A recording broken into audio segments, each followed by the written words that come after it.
Number 3, new matches added to AEW Revolution 2025. Let's see if these are accurate. I think, nope, they're not accurate. Oh, we got a couple that are inaccurate, which excites me. Okay. I'll go for it. AEW World Championship, John Moxley versus Copeland. Okay, that one's true. Cope. Women's Championship, Toni Storm versus TBD, potential rematch with Mariah May. I could see that being true. I could see them running that back. They did an angle on Dynamite this week, so sure. Okay. Yep. Continental Championship, Kazuchika Okada versus Eddie Kingston. Eddie Kingston's not even on TV. Eddie Kingston's still hurt, I believe. Yeah, I believe so. But I don't know who Okada's trying to have a match with. He called Buddy Matthews the B word again. That's his shtick. So yeah, bitch. Yeah, hate it. Let's see. Mercedes Moné versus Julia Hart. I don't think that's a match either. It's going to be Momo Watanabe, isn't it? That's what I thought they were setting up. Yeah, it's Momo Watanabe, Grok.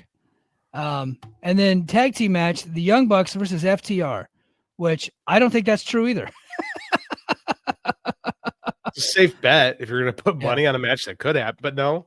Yeah, Big says they already announced the Mariah Tony match Revolution. Yeah, I thought they did. Yeah, I thought they did. Yeah. So guys, this is why you don't rely on AI. It's so full of shit. And that's the bit. That's the bit. That is the bit. That's why I decided to do the bit. Come on. All right. Okay. Now I thought this story was pretty interesting. Shane McMahon seeking equity in AEW. Shane McMahon met with AEW president Tony Kahn in the summer of 2024, proposing an equity stake and creative control in the company. According to Jonathan Coachman on the Coach and Bro show this week, the meeting reportedly held at Arlington Airport detailed Shane's vision for a leadership role, leveraging his WWE experience. However, the Wrestling Observer newsletter reported that Kahn rejected the proposal, citing strategic differences and ceased communication after the initial discussion. I think Fightful is the one that reported that. Mm-hmm. So far on this one, Grok is accurate.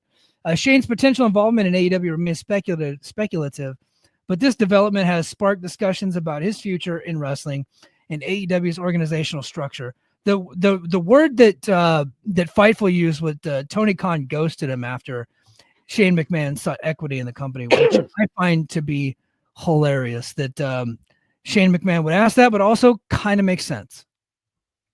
I'm not surprised at all that Shane McMahon asked for that. I mean, we speculated last summer that Shane would come in and have an executive role in the company. We both laughed off the idea of him taking over the company or being creative because his creative legendarily sucks. Yes. And I think that I saw on Reddit people like Tony Khan, huge mistake. I mean, but for the most part, people are like, yes, that's the right move. He should have absolutely ghosted Shane McMahon. Like, what was he supposed to do? Right. Like, isn't that how it goes? Hey, I want this. Give me this. And as the owner, you can go, no. Like, it's like, why would I do that? Like Tony Khan's had his booking flaws the last couple of years. Show's been better. So I will say like the last month, maybe month. Like, I don't think I've seen a bad episode of Dynamite or Collision. I agree. Like, I think Dynamite's been better. But it's like over the last couple of years, Tony Khan's had his flaws. Still better than Shane McMahon. Yes, 100% all time.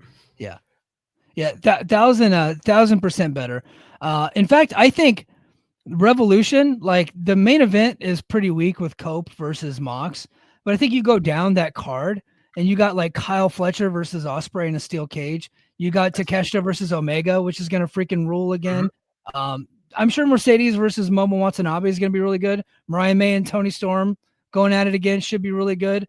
I think the Hurt Syndicate is probably taking on Cage and Lance Archer. I think that's going to be a sneaky good match. I don't think people are going to like not expect that one to be very good. I think it'll surprise some people. So I think Revolution looks freaking stacked as hell right now. I agree. I'm very excited for the Revolution card. I think it's going to be the best show. I get on paper why you'd think Mox versus Cope would be a good match, or be at least a draw match. I mean, but I just think the Death Riders thing is flat. And I think that Cope has been back in like a year ago. I would have been excited by this today. That being said, I think the match will be good because I think they'll both bust their ass to have a good match. So I'm all right with it. I don't love it, but what you could say that maybe Cope is too old. You could say that he's not a draw. What you can't say is he's not putting in absolute maximum effort because he has been. Yeah. Dude, that since the day that dude came to AEW, he has tried so damn hard to be good, right? Yeah. And it's like you cannot ever question his effort. Like the No. dude broke his leg jumping off a cage through a table. He should have gone through the table, not tried to land on his. For the life of me, I don't know what the hell that Yeah, dude was thinking. I think he was trying to protect Malachi. And keep in mind, he did that with Malachi, knowing Malachi did not want to get pinned, and he was still trying to protect him and make him look good and put him over even in a loss, right? Yeah. Like he was putting Malachi over even though Malachi was losing. By not being pinned, he had to pass out, but he was still doing everything he could to take care of Malachi. Malachi got that bad back. Can't stand it for 3 seconds. Yeah, My he's favorite Mike Gilbertism. He's the hunchback of AEW. He's gone now. Yeah. What honest to God, kind of a waste of a signing, to be honest with you. Like he's been an albatross in that company pretty much the entire run.